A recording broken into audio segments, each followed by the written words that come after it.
साथियों, स्वागत है आपका मेरे YouTube चैनल पर।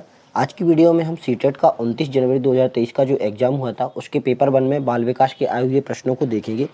इस प्रीवियस ईयर एग्ज़ाम की वीडियो सीरीज़ में हम 2011 से लेकर अभी तक जितने भी सीटेट के एग्ज़ाम हुए हैं उनमें जितने भी बाल विकास के प्रश्न बने हैं सभी को देखेंगे और इनमें से लगभग कुछ प्रश्न आपको ज्यों के त्यों रिपीट होकर 2024 के एग्ज़ाम में देखने को मिल जाएंगे। लगभग 8 से 10 प्रश्न रिपीट हो जाते हैं। तो चलिए वीडियो को शुरू करते हैं। सबसे पहला प्रश्न है हमारा, विकास का कौन सा क्षेत्र आत्मनियंत्रण, अभिव्यक्ति और भावनाओं की समझ के प्रदर्शन से संबंधित पहलुओं पर चर्चा करता है? तो भावनाओं की समझ के प्रदर्शन से संबंधित तो कौन सा क्षेत्र हो जाएगा? भावनात्मक क्षेत्र हो जाएगा। अगला प्रश्न है हमारा, विकास के संबंध में निम्नलिखित में से कौन सा कथन सही है?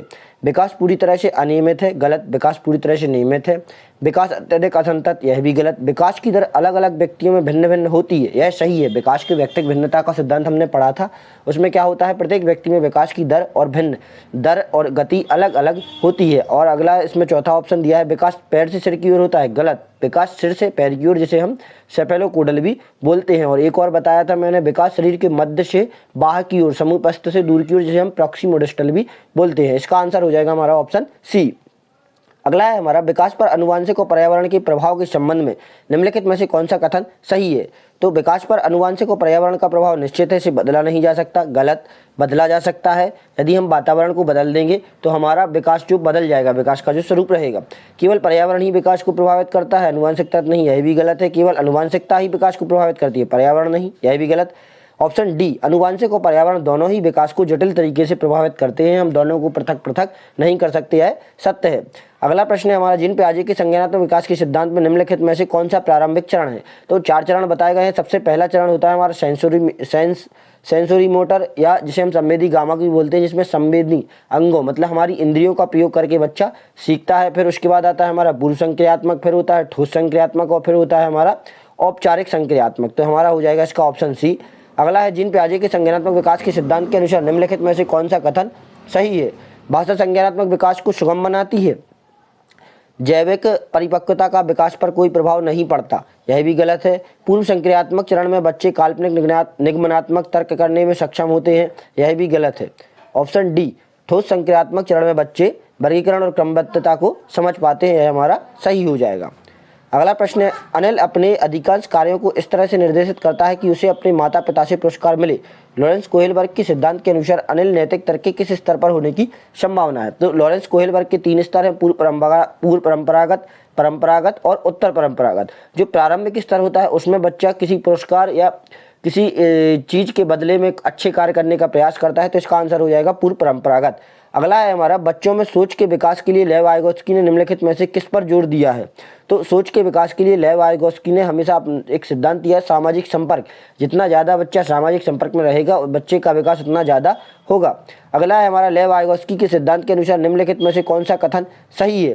चर्चा और बहस से सीखने में बाधा आती है, गलत, नकारात्मक कथन है।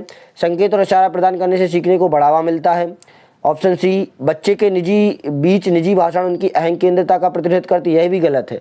निजी भाषण उनकी अहम केंद्रता, उनके ईगो का प्रतिनिधित्व नहीं करती। सीखना एक व्यक्तिगत निष्क्रिय प्रक्रिया है, यह भी गलत है। सीखना एक सक्रिय प्रक्रिया है। तो हमारा आंसर हो जाएगा ऑप्शन बी, संकेत और इशारा प्रदान करने से सीखने को बढ़ावा मिलता है। अगला है, अपने विद्यालय की प्रथाओं को व्यवहारवाद से रचनावाद की ओर स्थानांतरित करने के लिए आप निम्नलिखित में से कौन सा कदम चुनेंगे? लचीले पाठ्यक्रम से मानकीकृत पाठ्यक्रम, गलत। हालांकि अगर ऐसा होता कि मानकीकृत पाठ्यक्रम से लचीले पाठ्यक्रम की ओर बढ़ेंगे तो यह सही हो सकता था, लेकिन इसमें उल्टा है, गलत। शिक्षक केंद्रित शिक्षा से परीक्षा केंद्रित शिक्षा, दोनों ही गलत हो जाएंगी। यहाँ शिक्षा का प्रमुख उद्देश्य रहता है बाल विकास में बाल केंद्रित शिक्षा। ऑप्शन सी, निर्माणात्मक मूल्यांकन से योगात्मक मूल्यांकन, ये भी गलत। रटकर याद करने से लेकर खोजपूर्ण अधिगम तक, यह सही होगा हमारा व्यवहारवाद से रचनावाद। रचनावाद में क्या होता है, कुछ नया करना, क्रिएटिविटी या रचनावाद होता है। तो खोजपूर्ण अधिगम में बच्चा कुछ नया करेगा, ऑप्शन डी। अगला है, एक छात्र सहपाठियों के इरादे, प्रेरणा स्तर और मनोदशाओं की व्याख्या करने में बहुत अच्छा होता है। गार्डनर के बहुबुद्धि सिद्धांत के अनुसार इस छात्र के पास बुद्धि है। गार्डनर काफ़ी फेमस मनोविज्ञानी है, इनका एक सिद्धांत है बहुबुद्धि सिद्धांत, इनसे संबंधित एक प्रश्न देखने को मिलेगा ही। अब इनमें पूछ लिया है कि एक छात्र है जो दूसरे के इरादों, प्रेरणा स्तर और मनोदशा को अच्छे से समझ लेता है, तो उसमें क्या हो जाएगा, अंतर्वैयक्तिक, दूसरे की चीज़ों को समझ रहा है, और अंतःवैयक्तिक स्वयं कहलाता है। अगला है जिन प्याजे ने डैश शब्द का उपयोग उन कार्य को संदर्भित करने के लिए किया जो मानसिक रूप से किए जाते हैं और उलट दिए जाते हैं। तो इसका आंसर हो जाएगा हमारा संचालन। संचालन का शब्द का प्रयोग ऐसे कार्यों के लिए किया है जो किए जाते हैं और उनको उलट दिया जाता है।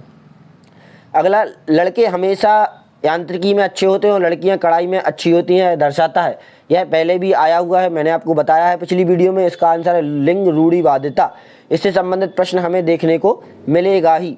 अगला है हमारा, अधिगम की प्राथमिकताओं में व्यक्तिगत अंतर के बारे में निम्नलिखित में से कौन सा सही है? सभी शिक्षार्थी कौशल प्राप्त करने की एक ही शैली पसंद करते हैं, गलत। कई शिक्षार्थी अलग अलग शैलियों से सीखना पसंद करते हैं। अधिगम की प्राथमिकताएं सामाजिक सांस्कृतिक कारकों से प्रभावित नहीं होती, यह भी गलत है। मानकीकृत पाठ्यक्रम अधिगम की ओर प्राथमिकताओं में व्यक्तिगत अंतर को व्यापक रूप से ध्यान में रखता है, मानकीकृत पाठ्यक्रम गलत।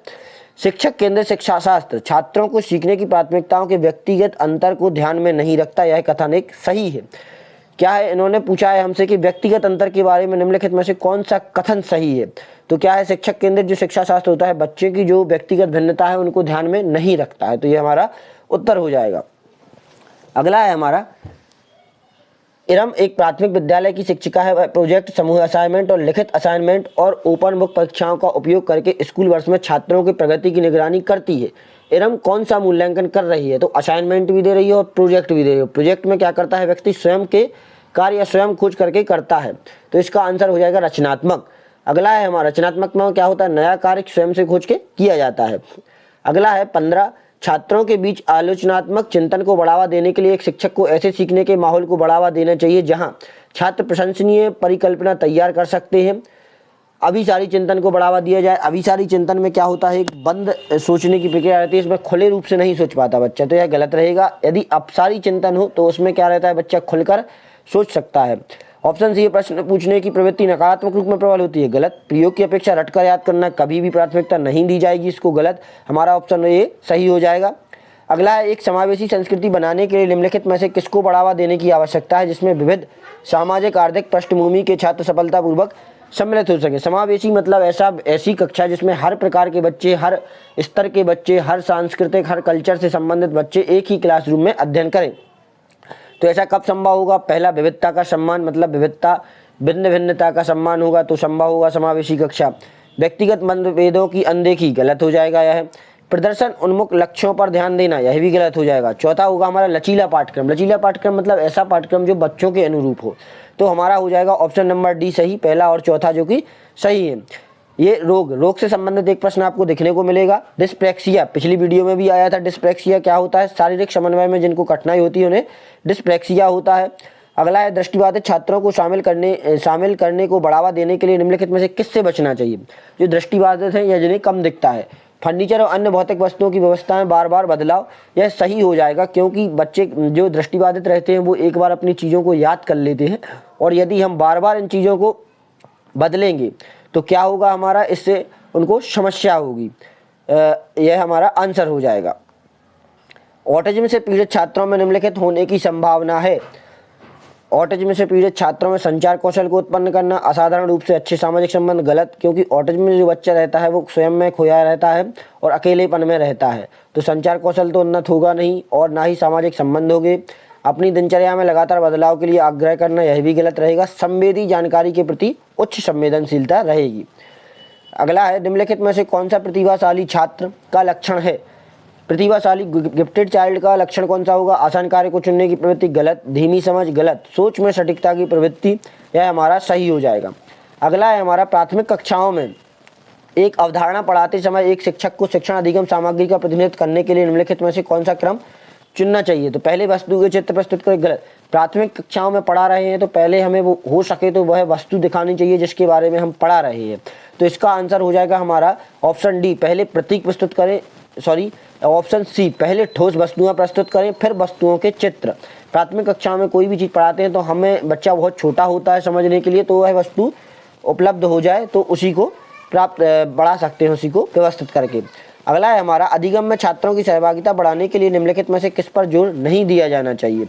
सामग्री की प्रासंगिकता, यह सही है, इस पर जोर दिया जाना चाहिए। छात्रों के बीच प्रतिस्पर्धा, सहकर्मी सहयोग, इस पर भी जोर दिया जाना चाहिए। सूचना का संदर्भीकरण, इस पर भी जोर दिया जाना चाहिए।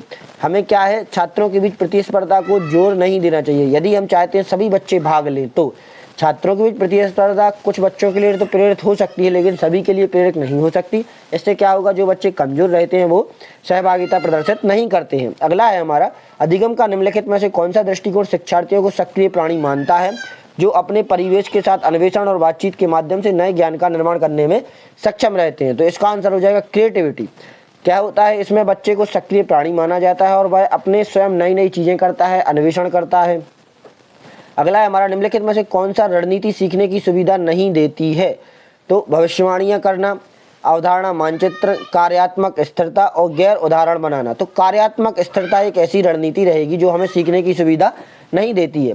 अगला प्रश्न है हमारा, छात्रों में समस्या समाधान कौशल को बढ़ावा देने के लिए एक शिक्षक को क्या करना चाहिए? छात्रों को अनुमान का उपयोग करने के लिए हतोत्साहित हमें कभी नहीं करना है छात्रों को। अगला है, छात्रों को कई संभावित समाधान तलाशने के लिए प्रोत्साहित करना चाहिए। यही हमारा आंसर हो जाएगा। अगला प्रश्न है हमारा, पानी के स्रोतों के बारे में पूछे जाने पर 6 साल की सीमा नल को पानी का सबसे प्रमुख स्रोत मानने पर जोर देती है।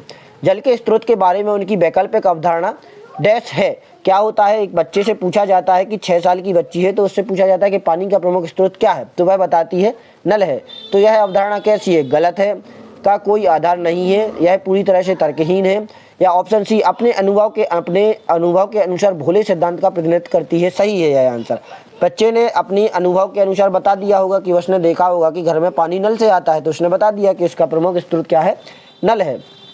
अगला है हमारा कथन, एक शिक्षक को स्कूल में सीखने सिखाने की प्रक्रिया में छात्रों की भावनात्मक स्थिति पर विचार करना चाहिए। उसका कारण दिया हुआ है, भावना, प्रेरणा और अनुभूति के साथ अटूट रूप से जुड़ी हुई हैं। तो इसका ऑप्शन क्या हो जाएगा? यह सही है और आर सही व्याख्या करता है। अगला प्रश्न है हमारा, सहकर्मियों पर श्रेष्ठता सिद्ध करना लक्ष्य अभिविन्यास का प्रतिनिधित्व करता है। क्या होता है, हम कभी कभी क्या होते हैं, अपने साथ में जो काम करने वाले हैं उन पर हम श्रेष्ठता सिद्ध करना चाहते हैं। तो इसका क्या हो गया, यह हो गया प्रदर्शन दृष्टिकोण। कौन सा दृष्टिकोण हो गया? प्रदर्शन दृष्टिकोण हो गया। अगला है हमारा, एक शिक्षक के लिए अधिगम का अनुकूल माहौल बनाना महत्वपूर्ण है। शिक्षक के लिए अधिगम का अनुकूल माहौल बनाना महत्वपूर्ण क्यों है? समय सारणी का सख्ती से पालन करें और दिनचर्या में लचीलेपन से बचे। गलत। छात्रों की सामाजिक सांस्कृतिक पृष्ठभूमि को जाने और उनके प्रति सम्मान व्यक्त करें। यही हमारा आंसर हो जाएगा। अगला प्रश्न